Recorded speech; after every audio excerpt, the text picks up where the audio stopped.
ಪರಿಗ್ರಹ ಏನಿದೆ ಅದು ಮಿಥ್ಯಾತ್ವ ಇದೆ. ಮಿಥ್ಯಾತ್ವ ಏನಿದೆ ಅದು ಪರಿಗ್ರಹ ಇದೆ. ಯಾವುದು ಮಿಥ್ಯಾತ್ವ? ಜೀವ ಮತ್ತು ಕರ್ಮಗಳ ಏಕತ್ವ ಬುದ್ಧಿ ರೂಪದ ಯಾವ ಅನುಭೂತಿ ಇದೆಯಲ್ಲ, ಅಥವಾ ಭಾವಗಳಿದಾವಲ್ಲ, ಅನುಭೂತಿ ರೂಪದ ಭಾವನೆ ಅವ ಮಿಥ್ಯಾತ್ವದವು. ಹಾಗಾದ್ರೆ ಮುಂದೆ ಹೇಳ್ತಾರೆ, ಏನು ವಿಶೇಷ ಹೇಳೋರದರು, ಏನು ಹೇಳಲಿಕ್ಕೆ ಬಯಸ್ತಾ ಇದ್ದರು ಅಂತ ಪ್ರಶ್ನೆ ಕೇಳಿದ ಮೇಲೆ ಎಷ್ಟು ಪರದ್ರವ್ಯ ರೂಪ ಪರಿಗ್ರಹ ಇದೆ. ಪರದ್ರವ್ಯ ರೂಪ ಪರಿಗ್ರಹ, ಇಲ್ಲಿ ದ್ರವ್ಯ ಅಂತಂದ್ರೆ ಗುಣ ಸಮೂಹಗಳ ಗುಣಪರ್ಯಾಯಗಳ ಸಮೂಹವನ್ನು ದ್ರವ್ಯ ಅಂಥೇಳಿ ಏನು ಹೇಳಿದಾರೋ ಆ ದ್ರವ್ಯ ಅಲ್ಲ. ಹಾಗಾದ್ರೆ ಇಲ್ಲಿ ದ್ರವ್ಯ ಅಂತಂದ್ರೆ ಏನ? ದ್ರವ್ಯ ಅಂತಂದ್ರೆ ವಿಕಲ್ಪನ ರೀ.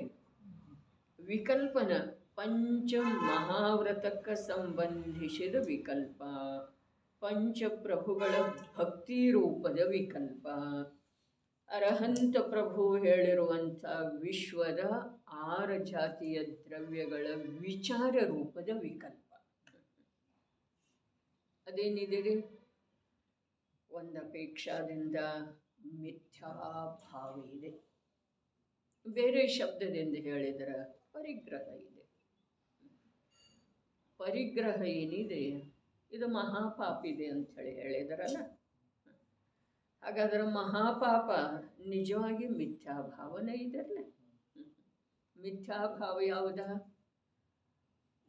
ಸ್ವಲ್ಪ ಬಿಡಿಸಿ ನೋಡಿದರೆ ಶ್ರದ್ಧಾ ಮತ್ತು ಚಾರಿತ್ರ ಗುಣಗಳ ವಿಪರೀತ ಅಥವಾ ಅಶುದ್ಧ ಪರಿಣಾಮದ ಜೊತೆಗೆ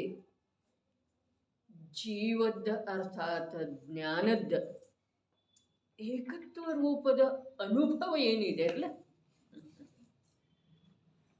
ಅದು ಪರಿಗ್ರಹ ಇದೆ.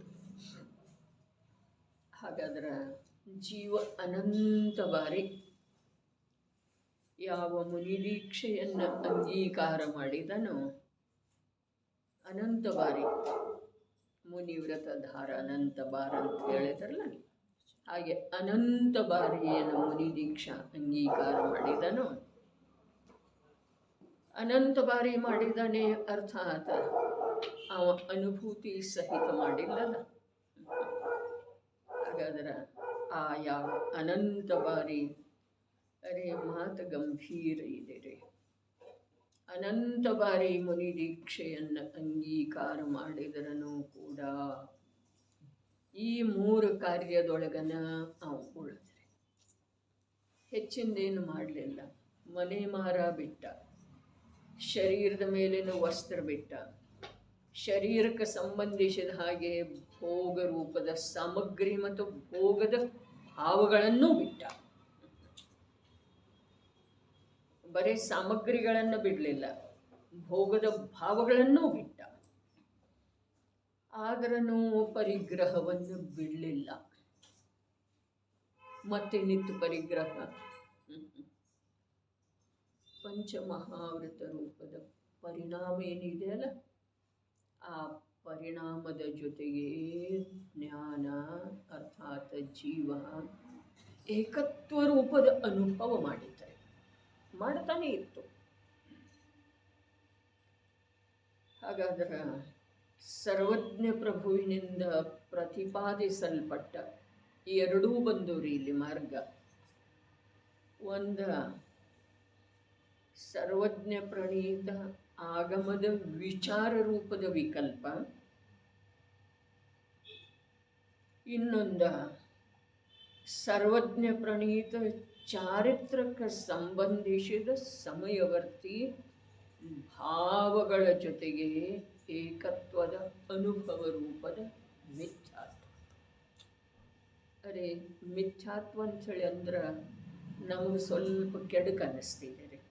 ಎಲ್ಲ ಬಿಟ್ಟಿದ್ದಾರಲ್ಲ, ರಾಜ್ಯ ವೈಭವ, ಶರೀರದ ಮಮತೆ, ಶರೀರದ ಮೇಲಿನ ವಸ್ತ್ರ, ಶರೀರಕ್ಕೆ ಸಂಬಂಧಿಸಿದ 5 ಇಂದ್ರಿಯ ಭೋಗ ಸಾಮಗ್ರಿ ಮತ್ತು ಭೋಗದ ಭಾವ. ಸ್ವಪ್ನದೊಳಗೂ ಕೂಡ ಭೋಗದ ಭಾವ ಬರುವುದಿಲ್ಲ. ಹೀಗೆ ಇರುವೆಳೆದೊಳಗೂ ಕೂಡ ಪರದ್ರವ್ಯ ರೂಪದ ಪರಿಗ್ರಹದಿಂದ ಅವರ ರಹಿತ ಆಗಲಿಲ್ಲ. ಅವರ ಅಂತಂದ್ರೆ ಬೇರೆ ಯಾರಲ್ಲ, ಈ ಜೀವರೇ. ಕಮ್ಮಿ ಮಾಡಿಲ್ಲ ಧರ್ಮದ ಸಾಧನೆಯನ್ನು, ಎಲ್ಲ ಬಿಟ್ಟು ಕೊಟ್ರಲ್ಲ.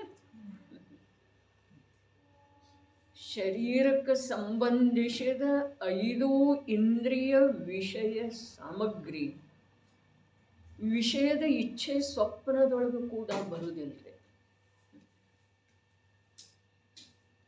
ಅದಕ್ಕೆ ಹೇಳಿದರು ಆಚಾರ್ಯ ದೇವ ಅಥವಾ ಟೀಕಾಕಾರರ ಆ ಪದಖಂಡದ ಸ್ವೀಕಾರ ಮಾಡಿ ಅರ್ಥ ಮಾಡಿದರು. ಇಲ್ಲಿಂದ ಸ್ವಲ್ಪ ಗ್ರಂಥಕರ್ತೃಗಳ ವಿಶೇಷವಾಗಿದೆ.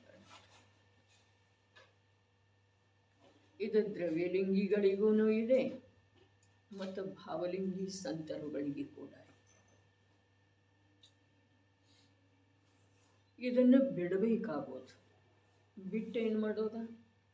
ಸ್ವಭಾವದ ಸ್ವೀಕಾರ ಮಾಡೋದು. ದ್ರವ್ಯಲಿಂಗಿ ಸಲುವಾಗಿ ಸ್ವಭಾವದಲ್ಲಿ ಅಂತರ್ನಿಮಗ್ನ ಇರುವುದು ಭಾವಲಿಂಗಿ ಸಲುವಾಗಿ. ಉಪದೇಶ ಅದೇ ಈಗ ಸ್ಪಷ್ಟ ಆಯ್ತೇನಿಲ್ರಿ? ಯಾರ ಸಂಸಾರ ಶರೀರ ಭೋಗ ಇಹಲೋಕಕ್ಕೆ ಸಂಬಂಧಿಸಿದ ಕರ್ತವ್ಯಗಳಲ್ಲೇ ನಿಮಗ್ನ ಇದ್ದಾರೋ ಅವರಿಗೆ ಉಪದೇಶ ಇಲ್ಲ. ನಮಗ ಯಾರ ಶರೀರಕ್ಕೆ ಸಂಬಂಧಿಸಿದ ಭೋಗ ಸಾಮಗ್ರಿ ಮತ್ತು ಭೋಗದ ಇಚ್ಛೆ ಅವರಿಗೆ ಸ್ವಪ್ನದೊಳಗೂ ಕೂಡ ಮೂಡಿ ಬರುವುದಿಲ್ಲ, ಆಂತರ್ಯದೊಳಗೆ, ಅಂಥ ತ್ಯಾಗಿಗಳ ಸಲುವಾಗಿ ಉಪದೇಶ ಇದೆ ರೀ, ವಿಶೇಷ ಇದೆ. ಇದೆಲ್ಲ ಮಾಡಿದೆಯಪ್ಪ, ಇದೆಲ್ಲ ಮಾಡಿದೆ. ಬೇಕಾದ್ರೆ ಅನುಭೂತಿ ಸಂಪನ್ನ ಪುರುಷ ಇದ್ರೂ ಕೂಡ ಇದೆಲ್ಲ ಏನು ಮಾಡಿದೆಯಲ್ಲ ಬಾಹ್ಯದ ತ್ಯಾಗ, ಅದಕ್ಕಿಂತ ಸ್ವಲ್ಪ ವಿಶೇಷ ಮುಂದೆ ಹೋಗು. ಅನುಭೂತಿ ಸಂಪನ್ನ ಇದ್ದಾರೆ. ದ್ರವ್ಯಲಿಂಗಿಗಳು 3 ಪ್ರಕಾರದವರು ಅದಾರ್ರಿ. ಯಾರ? ಮಿಥ್ಯಾದೃಷ್ಟಿ ದ್ರವ್ಯಲಿಂಗಿ, ಚತುರ್ಥ ಗುಣಸ್ಥಾನಾವರ್ತಿ ದ್ರವ್ಯಲಿಂಗಿ, ಪಂಚಮ ಗುಣಸ್ಥಾನಾವರ್ತಿ ದ್ರವ್ಯಲಿಂಗಿ. ಹಾಗಾದ್ರೆ ಅವ್ರ ಸಲುವಾಗೇನೆ ಇದೆ ರೀ ಉಪದೇಶ. ಏನ ವಿಶೇಷ? ಇದೆಲ್ಲ ಮಾಡಿದೆಯಪ್ಪ, ನಿಜವಾಗಿನ ಪುರುಷಾರ್ಥ ಮಾಡಿದೆ, ಆತ್ಮನ ಅನುಭೂತಿ ಮಾಡಿದೆಯಲ್ಲ, ಭೇದ ವಿಜ್ಞಾನ ಮಾಡಿದೆಯಲ್ಲ, ಮಿಥ್ಯಾತ್ವವನ್ನು ಛೇದಿಸಿ ಬಿಟ್ಟಿದೆಯಲ್ಲ. ಆದರೆ ಇನ್ನೂ 3 ಕಷಾಯ ಚೌಕಡಿ ಅಲ್ಲಿ ಉದ್ಯಮ ಮಾಡಿ ಮಿಥ್ಯಾತ್ವ ಮತ್ತು ಅವಿರತಿಯನ್ನು ಜಯಿಸಿದೆಯಲ್ಲ. ಅರೆ ಅಣುವ್ರತಗಳ ಅಂಗೀಕಾರ ಮಾಡಿದೆಯಲ್ಲ. ಇನ್ನು ಉಳಿದ 2 ಕಷಾಯ ಚೌಕಡಿಗಳನ್ನು ಕೂಡ ಜಯಿಸಬೇಕಾಗುತ್ತೆ. ಇದೇನು ಸಾಮಾನ್ಯ ಮಾಡಿಲ್ಲ, ಮಾಡಿದೆಯಾ, ಆದರೆ ಇದರಿಂದ ನಿನ್ನ ಕಾರ್ಯಸಿದ್ಧಿ ಆಗುತ್ತೆ. ಕಾರ್ಯದ ಸಿದ್ಧಿ ಯಾವುದ? ಮೋಕ್ಷದ ಪ್ರಾಪ್ತಿ. ದೀಕ್ಷಾ ತಗೊಂಡವ್ರದ ಮೋಕ್ಷದ ಪ್ರಾಪ್ತಿ ಒಂದೇ ಒಂದು ಕಾರ್ಯ ಇದೆ ಅಲ್ಲ. ಅರೇ ಮನುಷ್ಯ ಭವ ಧಾರಣ ಮಾಡಿರುವಂಥವ್ರದ ಒಂದೇ ಒಂದು ಕರ್ತವ್ಯ ಇದೆ. ಏನ? ಮೋಕ್ಷದ ಸಲುವಾಗಿ ಉದ್ಯಮ ನಿರಂತರ. ಅರೆ ಅಲ್ಲೇದಕ್ಕ ಇಲ್ಲೇದಕ್ಕ ಏನು ವ್ಯತ್ಯಾಸ ಇದೆ? ಪುರುಷಾರ್ಥ ಸಿದ್ಧಿ ಉಪಾಯದೊಳಗ ತಡೆಯಿಲ್ಲದೆ ಉದ್ಯಮ ಮಾಡೋದಂತ ಹೇಳಿ ನಿರಂತರ. ಇಲ್ಲೇನು ಹೇಳೋದ? ಇಲ್ಲೇನು ಹೇಳಿದರು? ವಿಶೇಷ ರೂಪವಾಗಿ ನೀ ಉದ್ಯಮ ಮಾಡಪ್ಪ. ಕಾರ್ಯ ಮಾಡಿದಿ, ಈ ಮಾತು ಸತ್ಯ ಇದ್ರೂ ಕೂಡ ಕಾರ್ಯ ಮಾಡಿದಿ. ಏನು ಮಾಡಿದಿ? ಏನು ಮಾಡಿದಿ? ಪಂಚ ಅಣುವ್ರತಗಳ ಅಂಗೀಕಾರ ಮಾಡಿದಿ, ಮಿಥ್ಯಾತ್ವದ ಛೇದ ಮಾಡಿದಿ. ಇನ್ನೂ ಸ್ವಲ್ಪ ಮುಂದೆ ಹೋದರೆ 3 ಕಷಾಯ ಚೌಕಡಿಗಳದ್ದು ಕೂಡ ಅಭಾವ ಮಾಡಿದಿ. ನೋಡ್ರಿ, 4ನೇ ಗುಣಸ್ಥಾನ 5ನೇ ಗುಣಸ್ಥಾನ ಈರ್ವರು ಗೃಹಸ್ಥರ್ರಿ. ಹೌದೇನಿಲ್ರಿ? ಈರ್ವರು ಗೃಹಸ್ಥರ. 4ನೇ ಗುಣಸ್ಥಾನ 5ನೇ ಗುಣಸ್ಥಾನ ಈರ್ವರು ಗೃಹಸ್ಥರ. 6ನೇ ಗುಣಸ್ಥಾನ ಅಂತರ್ಬಾಹ್ಯ ಪರಿಗ್ರಹ ತ್ಯಾಗಿ ಮುನಿ. ಮೂವರು ಸಾಧಕರ್ರಿ. ಮೂವರು ಸಾಧಕರ. ಮೂವರಿಗೂ ಉಪದೇಶ ಇದೆ ರೀ. ಏನ? ವಿಶೇಷ ಮಾಡಿ, ಇನ್ನೊಂದಷ್ಟು ಮಾಡಿ, ಇನ್ನೊಂದಷ್ಟು ಮಾಡಿ, ಇನ್ನೊಂದಷ್ಟು ಮಾಡಿ. ನಿನಗೆ ಯಾವುದರ ಅಭಿಲಾಷೆ ಇದೆಯೋ ಅದ ಪ್ರಾಪ್ತ ಆಗಬೇಕಾದ್ರೆ ಇನ್ನೂ ಸ್ವಲ್ಪ ವಿಶೇಷ, ಇನ್ನೂ ಸ್ವಲ್ಪ ವಿಶೇಷ ಮಾಡಿ. 4ನೇ ಗುಣಸ್ಥಾನ ಇದ್ದಾವ. 5ನೇ ಗುಣಸ್ಥಾನ ಯೋಗ್ಯ ವಿಶೇಷ ಪುರುಷಾರ್ಥ. 5ನೇ ಗುಣಸ್ಥಾನ ಇದ್ದಾವ. 7ನೇ ಗುಣಸ್ಥಾನ ಯೋಗ್ಯ ವಿಶೇಷ ಪ್ರಯತ್ನ. ಆ ಪ್ರಯತ್ನದೊಳಗೆ ಯಾವಾಗ ವಿಫಲ ಆಗ್ತಾನೋ ಆವಾಗ 6ನೇ ಗುಣಸ್ಥಾನ ರೀ. ಹಾಗಾದರೆ ಈ ಮೂವರಿಗೂ ಇದೆ ಉಪದೇಶ. ಅರೇ ಪಂಚ ಮಹಾವ್ರತಗಳ ಅಂಗೀಕಾರ, ಪಂಚ ಅಣುವ್ರತ ಅಥವಾ 12 ವ್ರತಗಳ ಅಂಗೀಕಾರ, ಅಥವಾ ಮಿಥ್ಯಾತ್ವದ ಅಭಾವ ಮಾಡುವಂಥ ಪುರುಷಾರ್ಥ ಮಾಡಿರುವಂಥ ಭೂಮಿಕೆ ಎರಡು. ಈಗ ಇನ್ನೊಂದು ಸ್ವಲ್ಪ ಕೆಳಗೆ ಬಂತಲ್ಲ, ಏನ? ಮಿಥ್ಯಾತ್ವದ ಅಭಾವ ಮಾಡುವಂಥ ಪುರುಷಾರ್ಥ. ನೋಡ್ರಿ, ಅಷ್ಟಾನ್ನಿಕದೊಳಗೆ ಚರ್ಚೆ ಬಂದದ್ದು ಇತ್ತು. ಮೋಕ್ಷದ ಪ್ರಾಪ್ತಿ ಸುಲಭ ಇದೆ, ಆದರೆ ಮೋಕ್ಷ ಮಾರ್ಗದ ಸಲುವಾಗಿ ಅನಂತ ಪುರುಷಾರ್ಥ ಮಾಡಬೇಕಾಗುವುದು. ಆ ಮಾರ್ಗದೊಳಗ ಬರೇ ಮಿಥ್ಯಾತ್ವದ ತ್ಯಾಗಾಗಿ ಆತ್ಮನ ಅನುಭೂತಿ ಅರ್ಥಾತ್ ರತ್ನತ್ರಯ ಮಾರ್ಗದೊಳಗೆ ಬರೋದು ಇಷ್ಟ ಇದೆಯೋ, ಅಥವಾ ಮಿಥ್ಯಾತ್ವದ ತ್ಯಾಗನೂ ಇದೆ, ನಂತರ ಅವಿರತಿಯ ತ್ಯಾಗನೂ ಇದೆ, ನಂತರ ಪ್ರಮಾದದ ತ್ಯಾಗನೂ ಇದೆ. ಇವು ಮೂರೂ ಕಷ್ಟ ರೂಪ. ಈಗ ಅರ್ಥ ಆಗ್ತಾ ಇದೆ ಅಂದ್ರೆ, ಅರ್ಥಾತ್ ಮಿಥ್ಯಾತ್ವ ಗುಣಸ್ಥಾನದಿಂದ ಸಮ್ಯಕ್ತ್ವದ ಭೂಮಿಕೆಯೊಳಗೆ ಬರೋದು. ಗುಣಸ್ಥಾನ ಅನ್ನೋದನ್ನ ಬೇಡ, ಮಿಥ್ಯಾತ್ವದ ಭೂಮಿಕೆಯಿಂದ ಅನಂತ ಸಂಸಾರದ ಮಾರ್ಗದಿಂದ ಸಮ್ಯಕ್ತ್ವದ ಭೂಮಿಕೆಯೊಳಗೆ ಬರೋದು, ಮೋಕ್ಷ ಮಾರ್ಗದೊಳಗೆ ಬರೋದು. ಇದೂ ಅನಂತ ಪುರುಷಾರ್ಥದ ಮಾತಿದೆ, ನಿಜವಾಗಿ ಅನಂತ ಪುರುಷಾರ್ಥದ ಮಾತಿದೆ. ಇದರ ನಂತರ 2ನೇ ಕಷಾಯ ಚೌಕಡಿಯನ್ನು ತುಂಡರಿಸೋದ, ಅದು ಅನಂತ ಪುರುಷಾರ್ಥದ ಮಾತಿದೆ. ಹಾಗಾದ್ರೆ ಮೋಕ್ಷ ಸುಲಭ, ಮೋಕ್ಷ ಮಾರ್ಗ ಕಠಿಣ ಅನ್ನುವುದರ ತಾತ್ಪರ್ಯ ಏನ? ಮೋಕ್ಷ ಮಾರ್ಗದ ಪ್ರಾಪ್ತಿ ಆಗೋದ ಕಠಿಣ, ಮೋಕ್ಷ ಸುಲಭ ಅನ್ನೋದರದ ತಾತ್ಪರ್ಯ ಏನ? ತಾತ್ಪರ್ಯ ಏನ್ರಿ? 4ನೇ ಗುಣಸ್ಥಾನದ ಜೀವ 5ನೇ ಗುಣಸ್ಥಾನಕ್ಕೆ ಬರೋದನ್ನು ಕಠಿಣ ಇದೆ, ಕಠಿಣ ಇದೆ ರೀ, ಸುಲಭ ಇಲ್ಲ. 5ನೇ ಗುಣಸ್ಥಾನದವ 7ನೇ ಗುಣಸ್ಥಾನ ಯೋಗ್ಯ ಮುನಿದಶ ಅಂಗೀಕಾರ ಮಾಡೋದ ಕಠಿಣ ಇದೆ. ಇಲ್ದಿದ್ರ ಕ್ಷಾಯಿಕ ಸಮ್ಯಕ್ ದೃಷ್ಟಿ ತದ್ಭವ ಮೋಕ್ಷಗಾಮಿ ಭರತ ವೃಷಭರಿಗೆ ಏನಾಗಿತ್ತರೆ? ಏನಾಗಿತ್ತು? ರತ್ನತ್ರಯ ರೂಪದ ಮೋಕ್ಷ ಮಾರ್ಗ ಪ್ರಾಪ್ತ ಆಗಿತ್ತಲ್ಲ. 4ನೇ ಅಥವಾ 5ನೇ ಗುಣಸ್ಥಾನ ಯೋಗ್ಯ ಪರಿಣತಿ ಪರಿಣಮನ ಪುರುಷಾರ್ಥ ಇತ್ತಲ್ಲ. ಹಾಗಾದ್ರೆ 7ನೇ ಗುಣಸ್ಥಾನ ಯೋಗ್ಯ ಪುರುಷಾರ್ಥದ ಸಲುವಾಗಿ ಯಾಕಷ್ಟು ವಿಳಂಬ ಆಯ್ತರೆ? ಕಠಿಣ ಇದೆ ಅಂತ ಹೇಳಿನ ವಿಳಂಬ ಆಯ್ತಲ್ಲ.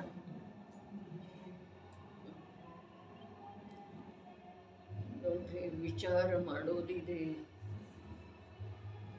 ಯಾವ ಪ್ರಕಾರ. ಹಿಂದೊಂದ್ಸಲ ಹೇಳಿದ್ದಿತ್ತು, 1 ಕಪ್ ಕಾಫಿ ಮಾಡಲಿಕ್ಕೆ ಎಷ್ಟು ಸಮಯ ಬೇಕೋ ಅಷ್ಟು ಕೂಡ ಸಮಯ ಬೇಕಾಗೋದಿಲ್ಲ ಆತ್ಮನ ಅನುಭೂತಿಗೆ ಅಂಥೇಳಿ ಹೇಳಿದ್ರು. ಯಾಕೆ ಅಂತಂದ್ರೆ ಅದು ಪರಪದಾರ್ಥದಲ್ಲಿ ಆಗುವ ಕಾರ್ಯ ಇದೆ, ಇದು ಪದಾರ್ಥದಲ್ಲಿ ಸ್ವದಲ್ಲಿ ಆಗುವ ಕಾರ್ಯ ಇದೆ. ಈ ಅಪೇಕ್ಷಾದಿಂದ ಹೇಳಿದ್ರೆ ವಿವಕ್ಷಾ ಕಥನ ಇರ್ತಿದೆ. ಆದರೆ ಆತ್ಮನ ಅನುಭೂತಿ ಆಗೋದು ಎಷ್ಟು ಕಠಿಣ ಇದೆಯೋ ಅಷ್ಟೇ ಕಠಿಣ ಅಂದ್ರೆ ಸ್ವಲ್ಪ ಅದಕ್ಕಿಂತ ಅಧಿಕ ಕಠಿಣ ಅಂದರೆ 5ನೇ ಗುಣ ಸ್ಥಾನಕ್ಕೆ ಹೋಗೋದು. ವಿಚಾರ ಮಾಡಿ ಬರ್ರಿ, ಇಡೀ ದಿವಸ ಏನಾದರೂ ಸಂದೇಹ ಇದ್ರೆ ಚರ್ಚೆ ಮಾಡಿ. ಒಮ್ಮೆ ಆತ್ಮನ ಅನುಭೂತಿ ಆದ ನಂತರ ಬರೇ ಸಾಕು ಅಂತರ್ಮುಹೂರ್ತ ರೀ. ಯಾವುದರ ಸಲುವಾಗಿ? ಕೇವಲ ಜ್ಞಾನದ ಪ್ರಾಪ್ತಿಯ ಸಲುವಾಗಿ.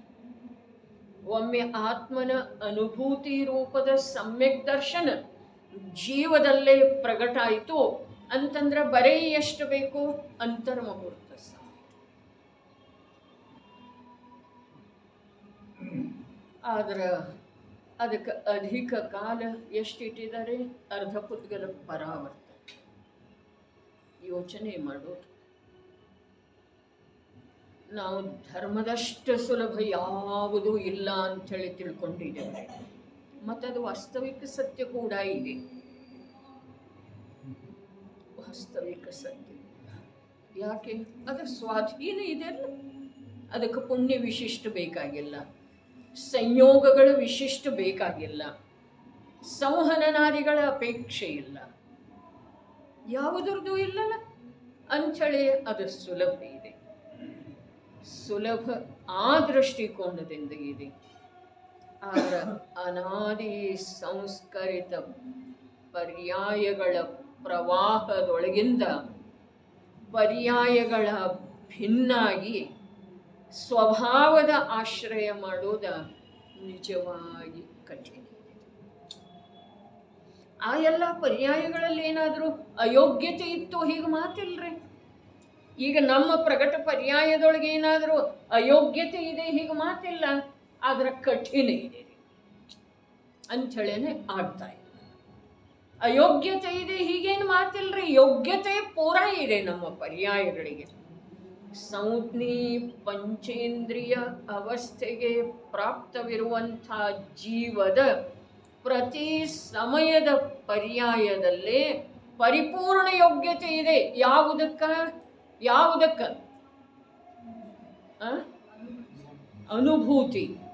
ಅನುಭೂತಿಯ ಸಲುವಾಗಿ, ದ್ರವ್ಯದೊಳಗೆ ಅಭೇದ ಆಗುವ ಸಲುವಾಗಿ.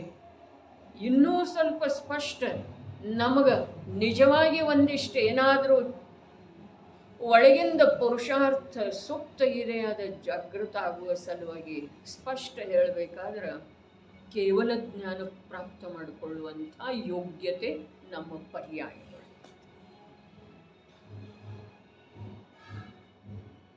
ಸ್ತ್ರೀ ಪರ್ಯಾಯ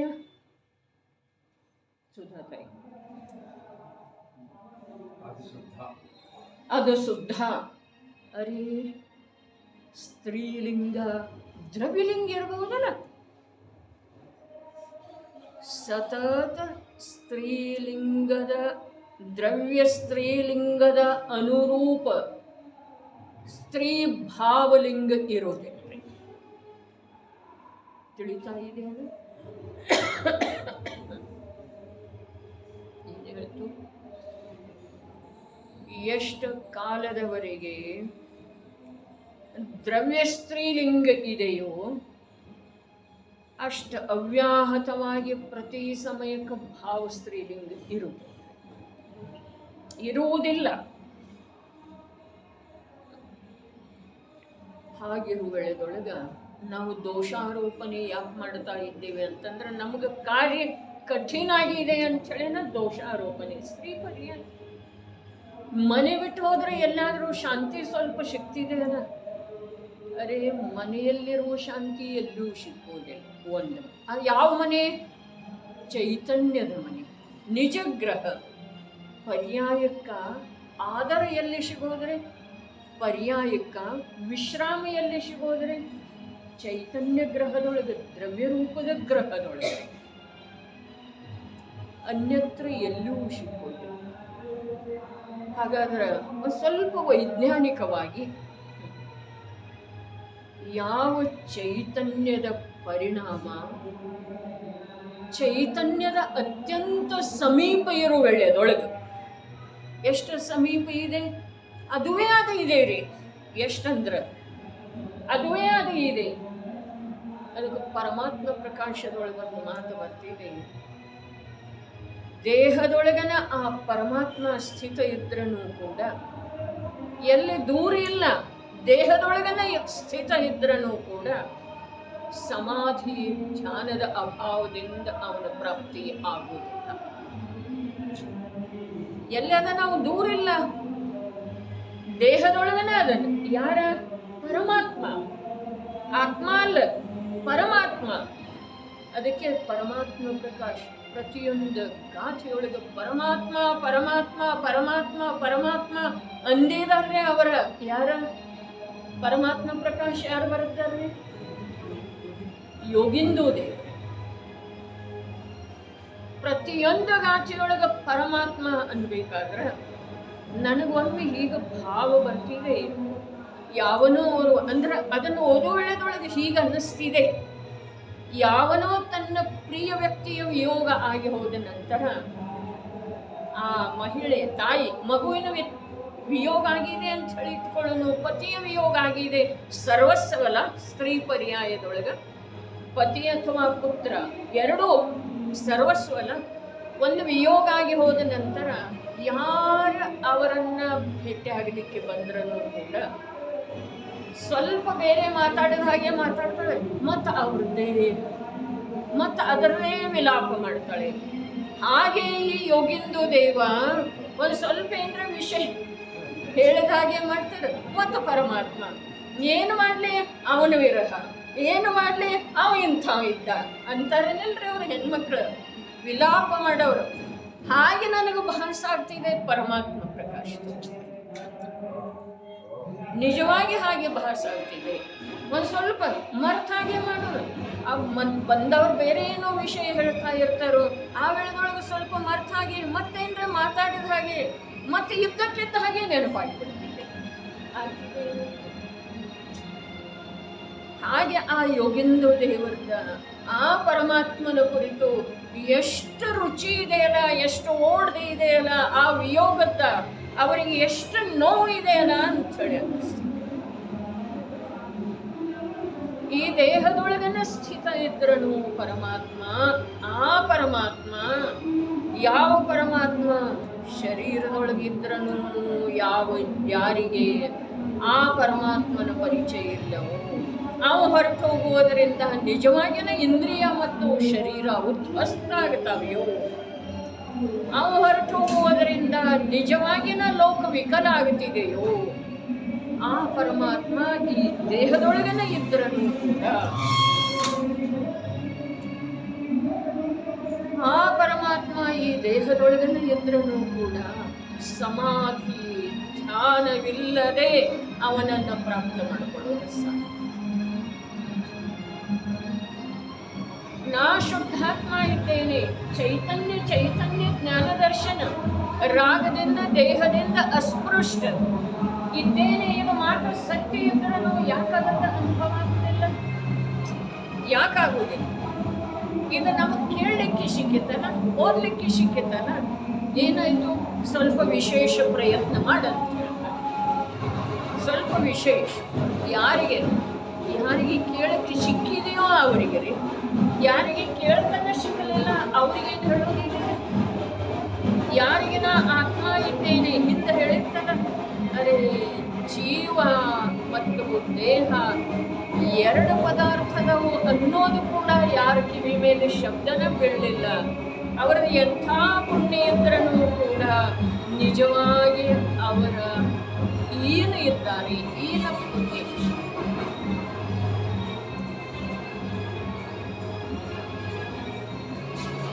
ಹಾಗಾದ್ರೆ ಇಷ್ಟು ಸಿಕ್ಕಿದೆ ಅಂದ ಮೇಲೆ ಸಾಮಾನ್ಯ ಅಲ್ಲ, ಸ್ವಲ್ಪ ವಿಶೇಷ ಮಾಡು, ಸ್ವಲ್ಪ ಒಳಗಿಳಿಯುವ ಪ್ರಯತ್ನ ಮಾಡು, ಸ್ವಲ್ಪ ಭೇದದ ಪ್ರಯತ್ನ ಮಾಡು, ಭಿನ್ನತ್ವದ ಅಭ್ಯಾಸದ ಪ್ರಯತ್ನ. ಅರೆ ಮೂರು ಕಷಾಯ ಚೌಕಡಿ ಹೊರಟೋಗಿರುವಂಥ ಜೀವನಿಗೆ ಪ್ರಯತ್ನ ಮಾಡುವುದಿದೆ.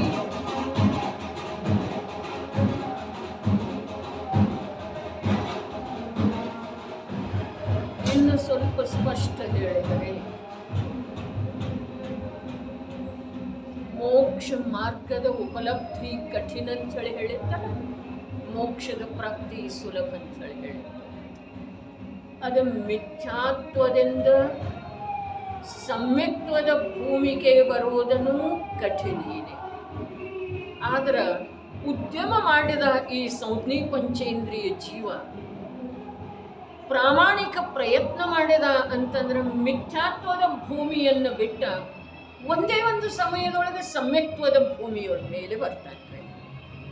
ಏನು ಕಠಿಣ ಅಂತ ಯಾಕೆ ಹೇಳ್ತ? ಹಾಗಾದ್ರೆ ಅರೇ ಅನಂತ ಕಾಲದಿಂದ ಆಗಿಲ್ಲಲ್ಲ, ಅದಕ್ಕೆ ಕಠಿಣ.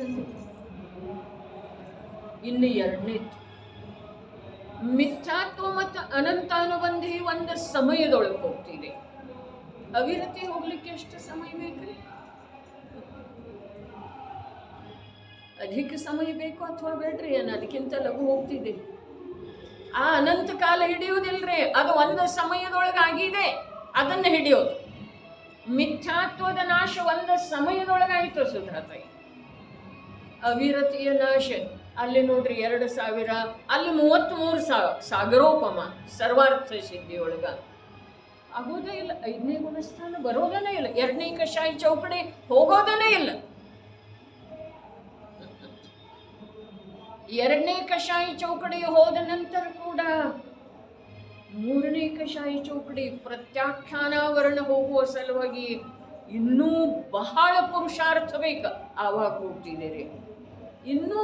ಇನ್ನೂ ಮುಂದೆ ಹೋಗಿ ಹೇಳಿದರ ಅಮೃತ ಚಂದ್ರಾಚಾರ್ಯರು ಎಲ್ಲಿ ನಿಂತಿದ್ದಾರೋ, ಏನನ್ನು ಹೇಳ್ತಾ ಇದ್ದಾರೋ ಅದನ್ನು ತಿಳ್ಕೊಳ್ಳುವ ಪ್ರಯತ್ನ ಮಾಡಿದ್ದೆ. ಆದ್ರೆ ಈ 3 ಕಷಾಯ ಚೌಕಡಿಗಳು ಹೋಗೋದು ಸುಲಭ ಕರೆ. ಅದು ಯಾವುದು ಜಲದ ಮೇಲಿನ ರೇಖೆ ಅಂದ್ರಲ್ಲ ಅದು ಹೋಗೋದಿಲ್ಲ. ಅದಕ್ಕೆ ಎಷ್ಟು ಗುಣಸ್ಥಾನ ಅದಾವ ಹೊರತು ಬಾಯಿ? 6 ಗುಣಸ್ಥಾನ ಅದಾವ್ರಿ. ಸಂಜ್ವಲನಕ್ಕೆ 6 ಗುಣಸ್ಥಾನ. ವಿಚಾರ ಮಾಡೋದು ಸುಲಭ ಇಲ್ಲ.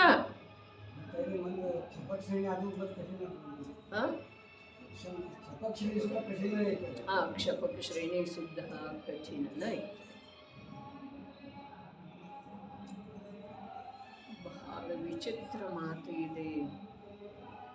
ಸ್ವನಿಧಿಯ ಉಪಲಬ್ಧಿ ಕೂಡ ತನಗೇ ಆಗುವ ಸಲುವಾಗಿ ತನ್ನದೇ ಅನಾದಿ ಅಭ್ಯಾಸ ಎಷ್ಟು ಪ್ರಬಲ ರೂಪದಿಂದ ಕಾರ್ಯ ಮಾಡುತ್ತಿದೆ. ತನಗೇ ಆಗಗೊಡುವುದಿಲ್ಲದ ತನ್ನದೇ ನಿಧಿ, ಇನ್ನೊಬ್ಬರದೇ ಅರ್ಧ ಅಲ್ಲ. ತನ್ನ ನಿಧಿ ತನಗೆ ಉಪಲಬ್ಧ ಆಗದೇ ಇರುವ ಸಲುವಾಗಿ ಅನಾದಿ ತನ್ನದೇ ಸಂಸ್ಕಾರ ಏನಿದೆ ಅಲ್ಲ, ಅದು ಎಷ್ಟು ಪ್ರಬಲಾಗಿ ಎದುರಿಗೆ ಬಂದ ನಿಲ್ಲುತ್ತಿದೆ ನೋಡ್ರಿ. ಅಂದ್ರೆ ಆ ಅಮೃತ ಚಂದ್ರಾಚಾರ್ಯರ ಅಪೇಕ್ಷಾದಿಂದ ಇಲ್ಲಿ ಕಥನ ಮಾಡಿತು. ಆದರೆ ಈಗ ನಾವು ಕೆಳಗಿಳಿದು ಬಂದ ನಂತರ ನಮ್ಮ ಭೂಮಿಕೆ ಕೂಡ ಅಷ್ಟೇ ಅದಕ್ಕಿಂತಲೂ ಹೆಚ್ಚು ಕಠಿಣ ಇದೆ.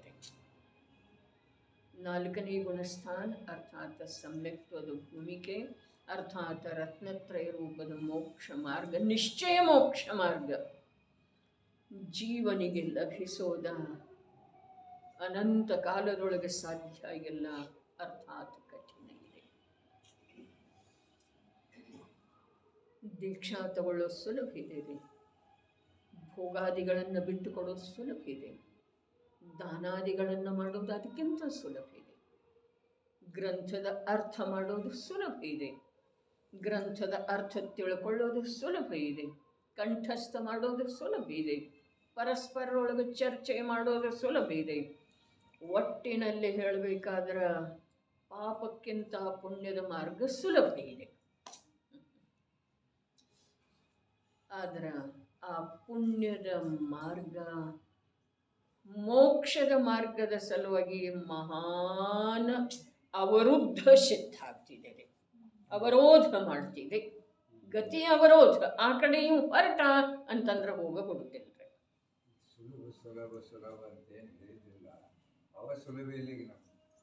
ನೋಡ್ರಿ, ಸುಲಭ ಇಲ್ಲ ಅರ್ಥಾತ್ ನಮ್ಮ ಜೀವನದಲ್ಲಿ ಕಾಣಿಸ್ತಾ ಇಲ್ಲ ಅಂತ ಹೇಳಿ ಸುಲಭ ಇಲ್ಲ ಅನ್ನೋದನ್ನ, ಆದ್ರೆ ಅದರ ರುಚಿ ಅದನ್ನು ಒಪ್ಪಿಕೊಳ್ಳೋ ಸುಲಭ ಇದೆ ರೀ ಜೀವಕ್ಕೆ.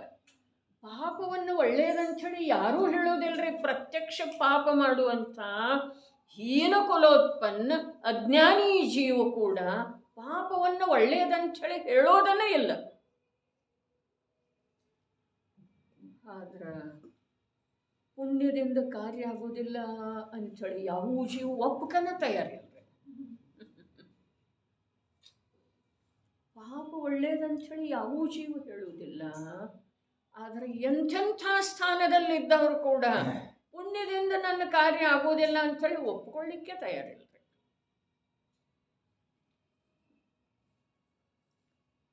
ಇಲ್ಲಿ ಅದಕ್ಕೆ ಹೇಳಿದರು, ಎಷ್ಟು ಪರದ್ರವ್ಯ ರೂಪ ಪರಿಗ್ರಹವಿದೆ. ಇಲ್ಲಿ ಪರದ್ರವ್ಯ ಶಬ್ದದ ಅರ್ಥ ಭೂಮಿಕೆಗೆ ಅನುಸಾರವಾಗಿಯೂ ತಿಳ್ಕೊಳ್ರಿ. ಮತ್ತು ದ್ರವ್ಯ ಶಬ್ದದ ಅರ್ಥ ಇಲ್ಲಿ ಗುಣಪರ್ಯಾಯಗಳ ಸಮೂಹವನ್ನು ದ್ರವ್ಯವೆಂದು ಹೇಳುತ್ತಾರೆ. ಆ ಪರಿಭಾಷೆ ಅಲ್ಲಿ.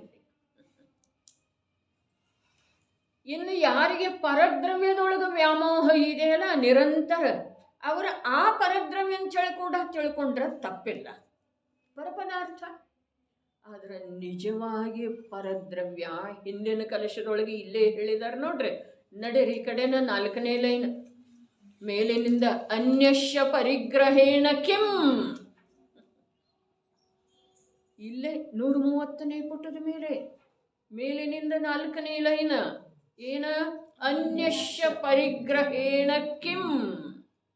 ಇಲ್ಲಿ 3ನೇ ಲೈನ್ ಒಳಗೆ ಏನು ಹೇಳಿದ್ರು? ಎಷ್ಟು ಪರದ್ರವ್ಯ ರೂಪ ಪರಿಗ್ರಹವಿದೆ. ಹಾಗಾದ್ರೆ ಅನ್ಯಶ್ಯ ಪರಿಗ್ರಹೇಣ ಕಿಂ ಅದರದ ವ್ಯಾಖ್ಯೆ ಏನು ಮಾಡಿದ್ದಾರೆ? ಅದು ನಮ್ಮ ಬುದ್ಧಿಯೊಳಗೆ ಇರಬೇಕಾಗ್ತಿದೆ ರೀ, ಅವಾಗ ಅಷ್ಟೇ ಇರ್ತಿದೆ. ಶುದ್ಧ ಸ್ವರೂಪದ ಅನುಭವದಿಂದ ಬಾಹ್ಯವಿರುವಂಥ ಸಮಸ್ತ ವಿಕಲ್ಪಗಳು ಅವೇನದವು? ಈ ಕಡೆ ತಗೊಂಡ್ರೆ ಪರದ್ರವ್ಯ ರೂಪ ಪರಿಗ್ರಹ ಅದವು. ಅಧ್ಯಯನ ಹೀಗೆ ಮಾಡೋದಿದೆ. ವಿಷಯ ತಿಳ್ಕೊಳ್ಳೋದಿತ್ತು ಅಂತಂದ್ರೆ ಹೀಗೆ ಅಧ್ಯಯನ. ಹಿಂದಿನಿಂದ ಬಿಟ್ಟೆವು ಅಂತಂದ್ರೆ ಮುಂದೆ ಯಾವುದೂ ಲಾಭ ನಮಗೆ ವಿಷಯ ತಿಳಿಯೋದಿಲ್ರಿ. ಅದಕ್ಕೆ ಹೊಲಿಯುವ ವೇಳೆದೊಳಗೆ ಮೊದಲೇನು ಬೇಕು? ಗಂಟು ಬೇಕ್ರಿ. ದಾರಕ್ಕೆ ಗಂಟಿಲ್ಲ ಅಂದ್ರೆ ನೀ ಇಡೀ ದಿವಸ ಹೊಲಿ. ಒಂದು ಅಲ್ಲಿ ಜೋಡಣೆ ಆಗುವುದಿಲ್ಲ. 2 ತುಂಡುಗಳ ಮಧ್ಯದೊಳಗ ಬಟ್ಟೆ 2 ತುಂಡು ಅದಾವಲ್ಲ, ಅವುಗಳ ಮಧ್ಯದೊಳಗೆ ಜೋಡಣೆ ಆಗಬೇಕಾದ್ರೆ ಹೊಲಿಯುವಂಥ ಸೂಜಿ ಅಲ್ಲ, ದಾರಕ್ಕೆ ಗಂಟು ಬೇಕ್ರಿ. ಹಾಗಾದ್ರೆ ಇಲ್ಲೇನು ಹೇಳಿದ್ರು? ಅನ್ಯಶ್ಯ ಪರಿಗ್ರಹೇಣ ಕಿಂ ವಿವರಣೆ ನೀಡ್ತಾರೆ ನೋಡ್ರಿ. ಮೊದಲ ಅನ್ಯ ಪರಿಗ್ರಹ. ಅನ್ಯ ಅಂದ್ರೆ ಏನಾದ್ರದ ವ್ಯಾಖ್ಯಾ ಮಾಡಿದ್ರು. ಅನ್ಯ ಯಾವುದ?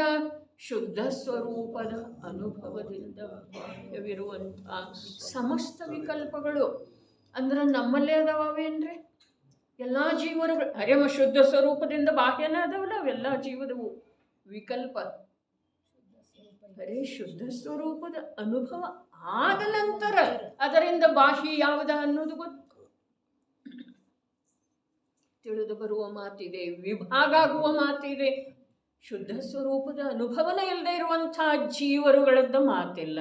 ಹಾಗಾದ್ರೆ ಇಲ್ಲಿ ವಿಶೇಷ ಯಾರಿಗೆ ಹೇಳ್ತಾ ಇದ್ದಾರೆ? ಈ ಕೆಳಗಿನ ಲೈನದ ಅನುಸಾರ ಯಾರಿಗೆ? ಶುದ್ಧ ಸ್ವರೂಪದ ಅನುಭವ ಯಾರಿಗಿದೆ ಅವರಿಗೆ ವಿಶೇಷ ಹೇಳ್ತಾ ಇದ್ದಾರೆ. ಸ್ವಲ್ಪ ನಮಗೂ ಅನ್ವಯಿಸಿಕೊಳ್ಳಬೇಕಾದ್ರೆ ಶುದ್ಧ ಸ್ವರೂಪದ ಅನುಭವದ ಅಭಿಲಾಷೆ ಯಾರಿಗಿದೆ ಅಲ್ಲ ಅವ್ರಿಗೆ ಹೇಳ್ತಾರೆ. ಅನುಭವದ ಅಭಿಲಾಷೆ. ಒಮ್ಮೆ ಓದುತ್ತಾನೆ, ಒಮ್ಮೆ ಕೇಳುತ್ತಾನೆ, ಒಮ್ಮೆ ಸಮಾನ ಬುದ್ಧಿಯವರ ಜೊತೆ ಚರ್ಚೆ ಮಾಡುತ್ತಾನೆ, ಒಮ್ಮೆ ವಿಶೇಷ ತನಗಿಂತ ವಿಶೇಷ ಬುದ್ಧಿಶಾಲಿಯ ಹತ್ರ ಹೋಗಿ ಪ್ರಶ್ನೆ ಮಾಡುತ್ತಾನೆ. ಸಮ್ಯಕ್ತ್ವ ಸನ್ಮುಖ ಮಿಥ್ಯಾ ದೃಷ್ಟಿರಿ. ಅಂಥ ಜೀವಕ್ಕೂ ವಿಶೇಷ ಹೇಳ್ತಾ ಇದ್ದಾರೆ. ನಾವು ಹಾಗೆರೆ ಮಾಡ್ತಾ ಇದ್ದೇವೆನಾ? ಆಮೇಲೆ ನಮಗೂ ಅಂಥೇಳಿ ಹೇಳಬಹುದಾಗಿದೆ ಅಂಥೇಳಿ ಹೇಳ್ತಾನ, ಆದ್ರೆ ಹಾಗೆರೆ ಮಾಡ್ತಾ ಇದ್ದೇವೆ ನಿರಂತರ ಅದರದೇ ಇದೆಯಲ್ಲ. ಅದಕ್ಕೆ ಅಮೃತ ಚಂದ್ರಾಚಾರ್ಯ ಹೇಳಿದ್ರಲ್ಲ 6 ತಿಂಗಳು ನಿರಂತರದ ಅಭ್ಯಾಸ. 6 ತಿಂಗಳವರೆಗೆ ಮಾಡಿದ ನಂತರ ಆತ್ಮನ ಉಪಲಬ್ಧಿ ಅಥವಾ ಅನುಭವ ಆಗುವುದಿಲ್ಲ ಅನ್ನೋದು ಸಾಧ್ಯ ಇಲ್ಲ. ಪ್ರಾಮಾಣಿಕ ಅಂಥೇಳಿ ಹೇಳ್ತೇನೆ ರೀ ನಾನು. ಶಬ್ದ ನಂದು ಇದೆ, ಪ್ರಾಮಾಣಿಕ ರೂಪದಿಂದ. ನಾವು ಅಪ್ರಾಮಾಣಿಕ ದೇವ್ರಿ. ಏನಿದೆ ನಮ್ಮಲ್ಲಿ ಅಪ್ರಾಮಾಣಿಕತೆ? ಅಬುದ್ಧಿಪೂರ್ವಕ ಎಲ್ಲೆರೆ ಅಂದ್ರೆ ಅಬುದ್ಧಿಪೂರ್ವಕ ಅಂತಂದ್ರೆ ಅಬುದ್ಧಿಪೂರ್ವಕ ಶಬ್ದ ಆತ್ಮಾನುಭವ ಸಂಪನ್ನ ಜೀವಕ್ಕನ ಅನ್ವಯಿಸ್ತಿದೆ. ಈ ಮಾತು ಸತ್ಯ ಇದ್ರೂ ಇಲ್ಲಿ ನಮಗೆ ಅಬುದ್ಧಿಪೂರ್ವಕ ಅಂತನ. ಅದಕ್ಕೆ ಕಾರಣ ಇಷ್ಟಿದೆ, ನಮ್ಮ ಬುದ್ಧಿಯ ಹಿಡಿತಕ್ಕೆ ಬರ್ತಾ ಇಲ್ಲ. ನಮ್ಮ ಬುದ್ಧಿಯ ಹಿಡಿತಕ್ಕೆ ಬರ್ತಾ ಇಲ್ಲ ಅಂಥದ್ದೊಂದು ಮಿಥ್ಯಾ ಅಭಿಪ್ರಾಯ ನಮ್ಮಲ್ಲೇ ಸ್ವಾಧ್ಯಾಯದ ಸಲುವಾಗಿ ಕೂಡ ಇದೆ. ಅದಕ್ಕೆ ನನ್ನಿಂದನ ಬಂದಿರುವ ಶಬ್ದ ಅದು ಪ್ರಾಮಾಣಿಕ ಪುರುಷಾರ್ಥ ಪ್ರಯತ್ನ. ಅಪ್ರಾಮಾಣಿಕತೆ ಇದೆ, ನಮ್ಮ ಬುದ್ಧಿ ಹಿಡಿತಕ್ಕೆ ನಿಲುಕ್ತಾ ಇಲ್ಲ. ಎಲ್ಲಾದರೂ ಇದೆ ನಮ್ಮ ಅಭಿಪ್ರಾಯದೊಳಗೆ. ಅರೆ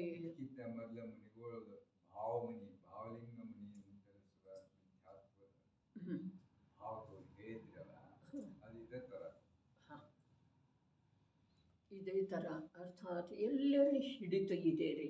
ಇದು ಧರ್ಮ ಅನ್ನೋದು. ದ್ರವ್ಯಲಿಂಗಿ ಇದ್ರೆ ಇದು ಧರ್ಮ ಅನ್ನೋದು. ಮತ್ತು ಭಾವಲಿಂಗಿ ಎಲ್ಲಿ ಸಿಲುಕಿ ನಿಂತಿದ್ದಾನಲ್ಲ ಅಲ್ಲಿ ಅವನದು ದುರ್ಬಲತೆ. ಅವನು ಸ್ವಲ್ಪ ವಿಶೇಷ ಪ್ರಯತ್ನ ಮಾಡಬೇಕು, ವಿಶೇಷ ಉದ್ಯಮ ಮಾಡಬೇಕು. ನಾನೆಲ್ಲಿ ಸಿಕ್ಕೊಂಡಿದ್ದೇನೋ, ಯಾಕೆ ಮುಂದೆ ಹೋಗ್ತಾ ಇಲ್ಲ, ಗಾಡಿ ಯಾಕೆ ಮುಂದೆ ಹೋಗ್ತಾ ಇಲ್ಲ, ನೋಡ್ತಾನಲ್ಲ ಎಲ್ಲೇನಿದೆ ಅನ್ನೋದು, ಯಾಕೆ ಹೋಗ್ತಾ ಇಲ್ಲ, ಕಾರಣದ ಅನ್ವೇಷಣೆ.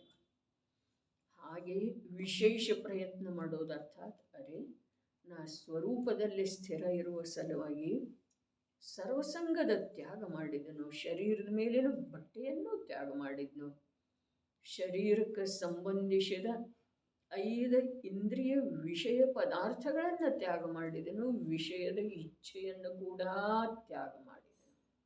ನೋಡ್ರಿ, ಆಗಮದಲ್ಲಿ ಹೀಗೆ ಕಥನ ಬರ್ತಿದೆ. ದ್ರವ್ಯಲಿಂಗಿ ಮಹಾಮುನಿಯ ಸ್ವರೂಪ ಹೇಳ್ತಾರಲ್ಲ, ಮೈ ಮೇಲಿನ ಚರ್ಮ ಎಲ್ಲ ಸುಲಿದು ಬಿಟ್ಟು ಕ್ಷಾರಯುಕ್ತ ನೀರನ್ನು ಎರಚಿದರನು ಕೂಡ ಅವ ಸ್ವಲ್ಪನೂ ಉಸ್ಸನ್ನುವುದಿಲ್ಲ. ಹಾಗಾದ್ರೆ ಆ ದ್ರವ್ಯಲಿಂಗಿ ಮಹಾಮುನಿಯ ಆಂತರ್ಯದೊಳಗ ಶರೀರಕ್ಕೆ ಸಂಬಂಧಿಸಿದ ಹಾಗೆ 5 ಇಂದ್ರಿಯಕ್ಕೆ ಸಂಬಂಧಿಸಿದ ಹಾಗೆ ಅರೆ ಒಂದು ಸ್ವಲ್ಪ ಗಂಭೀರತೆಯಿಂದ ಮುನಿಸ್ವರೂಪ ಜಿನ ಆಗುವಂಥ ಯಾವ ಭೂಮಿಕೆ ಇದೆಯೋ ಆ ಭೂಮಿಕೆಯ ಸ್ವರೂಪ ಎಷ್ಟು ಉಚ್ಚಕೋಟಿದ್ದ ಇದೆ.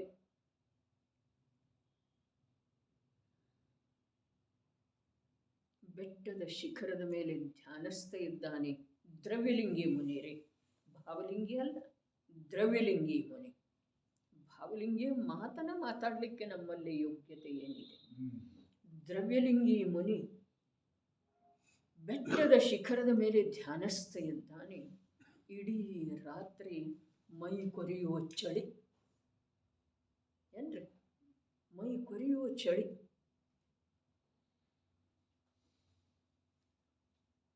ರಾತ್ರಿ ಕಳೆದು ಹೋಗ್ತಿದೆ, ಸೂರ್ಯ ಬರ್ತಾನೆ, ಬಿಸಿಲು ಬರ್ತಿದೆ. ಆ ವೇಳೆದೊಳಗ ಆತ್ಮನ ಅನುಭೂತಿ ಇಲ್ಲದೇ ಇರುವಂಥ ದ್ರವ್ಯಲಿಂಗಿ ಮುನಿಗೆ ಆ ಬಿಸಿಲಿನೊಳಗ ಹಿತ ಅನಿಸುವುದಿಲ್ರಿ.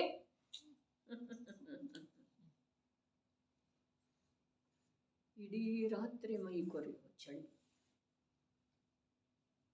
ಹಿತ ಅನಿಸುವುದಿಲ್ಲ. ಆ ಪರಿ ದೇಹ ಬುದ್ಧಿ ಬಿಟ್ಟಿದನ್ರಿ. ಆದ್ರೂ ಕೂಡ ಉಳ್ಕೊಂಡಿದೆ ಒಳಗ ಏನ, ಇದು ಧರ್ಮ ಅನ್ನುವ ಶ್ರದ್ಧೆ. ಯಾವುದ ಅದೇನು ನಡೆದಿದೆಯಲ್ಲ ಅದು ಧರ್ಮ ಅನ್ನುವ ಶ್ರದ್ಧೆ. ಅತೀಂದ್ರಿಯ ಆನಂದ ಇಲ್ಲ, ಆದರೆ ಶರೀರಕ್ಕೆ ಸಂಬಂಧಿಸಿದ ಯಾವ ಪ್ರಕಾರದ ಸಂವೇದನ ಪರಪದಾರ್ಥದ ನಿಮಿತ್ತದಿಂದ ಬುದ್ಧಿಪೂರ್ವಕ ಆಗ್ತಾ ಇಲ್ಲ. ಅಷ್ಟವನ ಬುದ್ಧಿ ಅದನ್ನ ಧರ್ಮ ಅನ್ನುವುದರೊಳಗೆ ಏಕರೂಪ ಆಗಿದೆ. ಇದು ದ್ರವ್ಯಲಿಂಗಿ ಮಹಾಮನೆಯ ಸ್ವರೂಪಿಲ್ಲರಿ. ಸುಳ್ಳು 9ನೇ ಗ್ರಹಿವೇಕ ತನಕ ಹೋಗುವುದಿಲ್ರಿ. ಅರೇ ಪುಣ್ಯ ಕೂಡ ಭೋಗದ ತ್ಯಾಗದಿಂದನೇ ಆಗ್ತಿದೆ ಪ್ರಭು. ಭೋಗಿಸ್ತಾ ಯಾರಿಗೆ ಪುಣ್ಯ ಆಗುದಿಲ್ರಿ. ಏತೇನಿಲ್ರಿ, ಪ್ರಶ್ನೆ ಕೇಳ್ರಿ, ವಿಚಾರ ಮಾಡಿ ಕೇಳ್ರಿ. ಭೋಗಿಸ್ತಾ ಪುಣ್ಯ ಆಗುವುದಿಲ್ಲ, ಕೇಳ್ರಿ, ಕೇಳ್ಬೇಕ. ಮತ್ತು ಭೋಗ ಭೂಮಿಯ ಜೀವ ನರಕಕ್ಕೆ ಯಾಕೆ ಹೋಗುವುದಿಲ್ಲ? म्हणूनच विचारा म्हटले तर आपण विचारले नाही. ಭೋಗಭೂಮಿಯ ಜೀವ ನರಕಕ್ಕೆ ಯಾಕೆ ಹೋಗೋದಿಲ್ಲ? ಇಲ್ಲಿ ಒಂದೇ ಒಂದು ಜಿನವಾಣಿಯ ಉತ್ತರ ಇದೆ. ಸ್ವರ್ಗಕ್ಕೆ ಹೋಗುವ ಸಲುವಾಗಿ ಪುಣ್ಯ ಬೇಕಾಗಿಲ್ಲ. ಬರೋಬರ್ ಐತಿ, ಇರ್ಕಬೇಕ್ರೆ. ಹೇಳಾಕತ್ತಿರ್ಲ ನಮ್ಮ ಕಡೆ ಇಷ್ಟು ಆಸ್ತಿ ಇಲ್ಲ, ಮತ್ತೆ ಇವ್ರು 1000 ವರ್ಷ ಹಂಗೆ ನಾನು ತೆಲ್ಯಾಂಗ ಅವಾಗ ನೀವು ಅಂದಿರಲಿಲ್ಲ. ನೀವು ಪುಣ್ಯದ ಮ್ಯಾಗ ಭರವಸೆ ಇಲ್ಲ.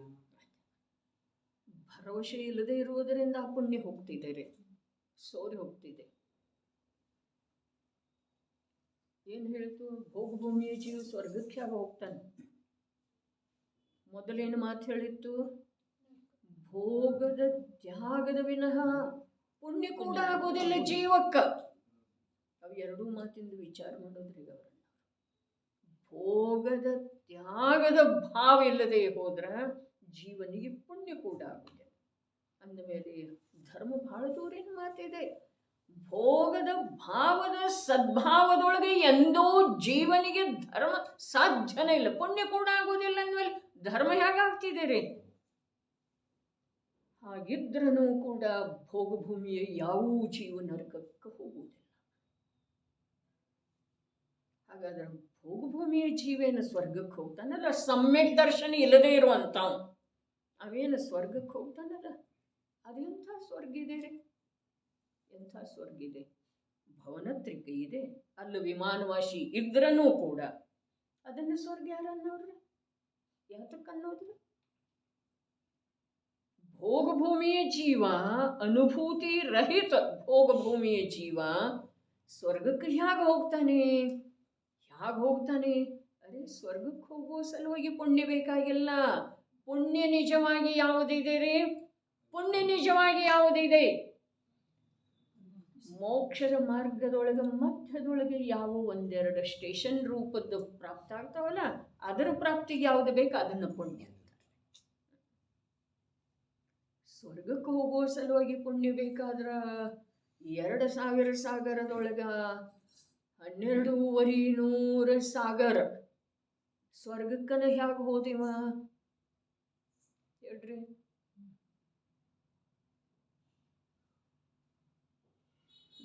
ಸ್ವರ್ಗಕ್ಕನ ಎಷ್ಟು ಹೋದ?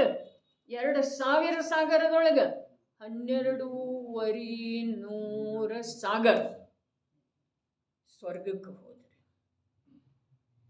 7,500 ಸಾಗರ ಏನಿತ್ತಲ್ಲ, ಆ 7,500 ಸಾಗರ ನರಕಕ್ಕೆ ಹೋದ.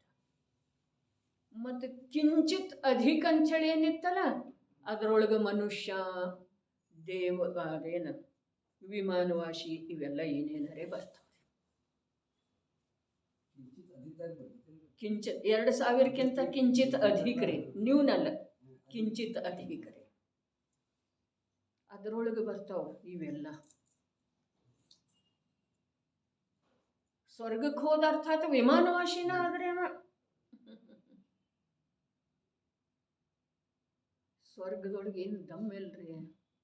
ಅಲ್ಲಿ ಹೋಗುವ ಸಲುವಾಗಿ ಯಾವ ವಿಶೇಷ ಕಾರ್ಯ ಮಾಡಬೇಕಾಗಿಲ್ಲ. ಹಾಗೆ ಇದ್ದಕ್ಕಿದ್ದ ಹಾಗೆ ಹೋಗ್ತಿದೆ ರೀ ಜೀವ ಸ್ವರ್ಗಕ್ಕೆ. ಜೈನರೆಲ್ಲ ಸ್ವರ್ಗಕ್ಕೆ ಹೋಗ್ತಾರೆ, ಅಭಕ್ಷ ಬಿಟ್ಟವರ. ಅಭಕ್ಷ ಭಕ್ಷಣ ಮಾಡೋರೆಲ್ಲ ನರಕಕ್ಕೆ ಹೋಗ್ತಾರ್ರಿ. ಹಾಗೆ ಸ್ವರೂಪ ಇಲ್ಲನರ್ಲ. ಅನ್ಯಾಯ ಅದೇನು ಲೋಕಕ್ಕೆ ಸಂಬಂಧಿಸಿದ ಹಾಗೆ, ಲೌಕಿಕ ಸಂಬಂಧಿಸಿದ ಹಾಗೆ ಅಸತ್ಯ, ಅನ್ಯಾಯ, ಅನೀತಿ ಅವ್ರು ಮಾಡೋರೆಲ್ಲರೂ ನರಕಕ್ಕೆ ಹೋಗ್ತಾರ್ರಿ.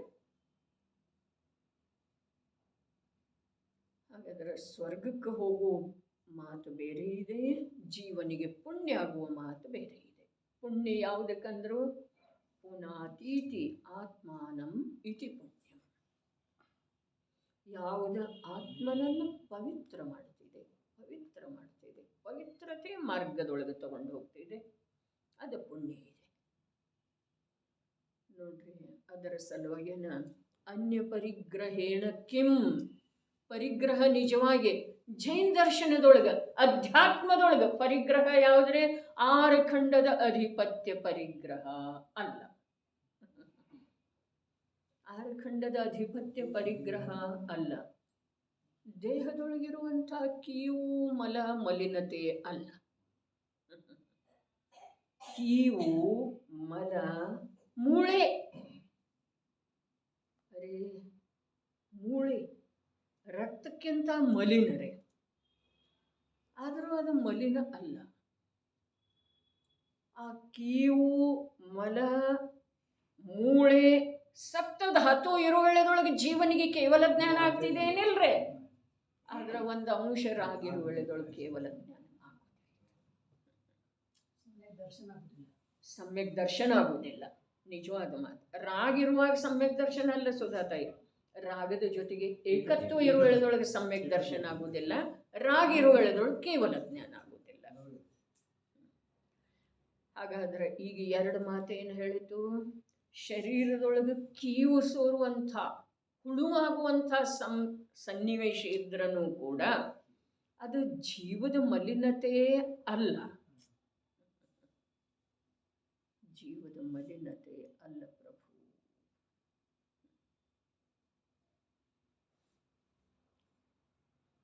ಯಾವುದ ಭೋಗದ ಅಪೇಕ್ಷೆಯಿಂದ ರಹಿತ ಭಾವ ಇದೆಯೋ ಆ ಭಾವ ವ್ಯವಹಾರದಿಂದ ಪುಣ್ಯ ಇದೆ. ಪುಣ್ಯ ಅಂತೆನ್ನ ಸ್ವರ್ಗದ ಕಾರಣ ಹೇಳಿಲ್ಲ, ಪುಣ್ಯ ಇದೆ. ಇನ್ನು ಜೈನ ದರ್ಶನದೊಳಗ ಅಧ್ಯಾತ್ಮ ಕ್ಷೇತ್ರದೊಳಗ ಅರೇ ನೀವು ಕೊಂದು ಸಾಹಿತ್ಯವನ್ನ ಆಶ್ರಯ ಮಾಡುವಂತಹ ಧೈರ್ಯ ಎತ್ತೋ ಅಂತಂದ್ರ ಈ ಕುಂದು ಸಾಹಿತ್ಯದೊಳಗ ಪರಿಗ್ರಹ 6 ಖಂಡದ ವೈಭವ ಅಲ್ಲ. ನಮ್ದು ಇದೇನೇ ಎಷ್ಟು. ಹಾಗಾದ್ರೆ ಅದು ಪರಿಗ್ರಹ ಅಲ್ದಿದ್ರೆ ಇರಲ್ ಬೇಡ ಅಂತ ಇನ್ನೊಂಚೂರು ಮಾಡೋನು, ಇನ್ನೊಂದು 4 ಇಟ್ಕೊಳ್ಳೋನು, ವಸ್ತ್ರ ಒಡವೆ. 1000 ವರ್ಷ ಆಗುವಷ್ಟು ಏನು ಪುಣ್ಯ ಐತೆ ಅಂತ ನಾವು ಹೇಳಿದ್ರಲ್ಲ, ಅದು ಪುನಾತಿಥಿ ಪುಣ್ಯ ಅಲ್ಲ, ಪಾಪದ ಬೀಜದ ಪುಣ್ಯ. ಹಾ ನೋಡ್ರಿ, ನಿಜವಾದ ಮಾತಿದೆ. ಅದಕ್ಕೆ ಅದು ಹುಲ್ಲು ಬೆಳೆಯೋದು ಏನು ಕಠಿಣ ಇಲ್ರಿ, ಅದು ಹುಲ್ಲು ಐತ್ರಿ. ಮತ್ತು ಚಕ್ರವರ್ತಿನ ಪುಣ್ಯ ಏನೈತಲ್ಲ ಅದು ಪುನಾತೀತಿ ಪುಣ್ಯ. ಅದು ಪುನಾತಿ ಅದೇ ಭಾವದಿಂದ ಮೋಕ್ಷಕ್ಕೆ ಒಯ್ತಿದೆ. ಈಗ ನಿಯಮ ಇಲ್ರಿಪ್ಪ. ಬ್ರಹ್ಮದತ್ತ ಹೋದರ್ಲೆ